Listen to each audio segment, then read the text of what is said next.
Hi friends, இன்றைக்கி வந்து சிறகடிக்க ஆசை பார்ப்போமா? பார்க்குறதுக்கு முன்னாடி சேனலை சப்ஸ்கிரைப் பண்ணிக்கோங்க, வீடியோ லைக் பண்ணிக்கோங்க. வாங்க வீடியோக்குள்ளே போகலாம். என்ன நடக்குதுன்னு பார்த்தீங்கன்னா, ரோஹிணி வந்து இன்னமேலு எனக்கு எப்படினாலும் மாதத்துக்கு காசு கொடுக்கணும், என்னை செக்கப் கூட்டு போகணும், அப்படி இப்படின்னு எல்லாமே சொல்லிக்கிட்டு இருந்தாங்க. சொல்லிக்கிட்டு இருக்கையில் அந்த ஜோசியக்காரர் என்ன செய்கிறாருன்னா, மனோஜை தனியாக கூப்பிட்டு, இங்கே இருங்க, நீங்கள் கொடுத்த 5,00,000ல் 1,20 தான் காலியாயிருக்கு, 3,70 இருக்குது, நீங்கள் 3,70ல் 50 ரூபா கேளுங்க, இவங்க 2 பேரும் சம்பளத்தை கொடுத்துடலாம் அப்படின்றாங்க. சரின்னு சொல்லி அவருக்கு தான் சொல்லு புத்தியும் கிடையாது, சுய புத்தியும் கிடையாதுல. திரும்ப போய் ரோஹிணிகிட்ட கேட்குறாரு. ரோஹிணி என்ன சொல்கிறாங்கன்னா, பரவாயில்லைங்க, உங்கள் கஷ்டத்தை நான் புரிஞ்சுக்கிறேன், நீங்கள் தான் என் கஷ்டத்தை புரிஞ்சுக்க மாட்டேங்க அப்படின்னு சொல்லி, உங்களுக்கு நான் 50 ரூபா தானே, நான் ஃபோனில் ட்ரான்ஸாக்ஷன் பண்ணுறேன் அப்படின்னு சொல்கிறாங்க. இல்லை ஃபோனில் வேணாம், எனக்கு கையில் கேஷாக வேணும் அப்படின்னாங்க. சரி, நான் போயிட்டு கொண்டுட்டு வரேன் அப்படின்னு சொல்கிறாங்க. ஆனால் நீங்கள் மறந்துடாதீங்க, என் செக்கப்புக்கு நீங்கள் தான் கூட்டிகிட்டு போகணும் அப்படின்றாங்க.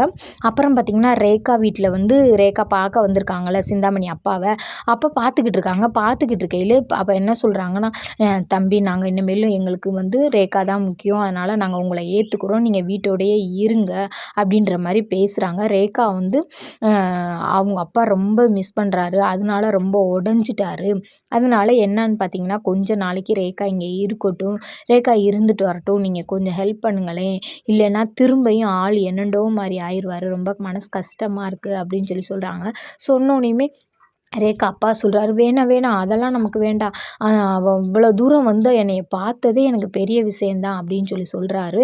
அப்போ அப்படியே ஓரமாக போய் அப்படியே சிந்தாமணி வந்து சத்யாட்ட கேட்குறாங்க, நீங்களே எங்கள் வீட்டுக்கார் பாவங்க, நீங்கள் கூட்டிகிட்டு போய் அனுப்புங்கங்க அப்படின்னு கேட்குறாங்க. சரி, இதனால ஒன்றும் இல்லை அப்படின்னு அனுப்புகிறேன்னு சொல்லிட்டாரு சத்யா.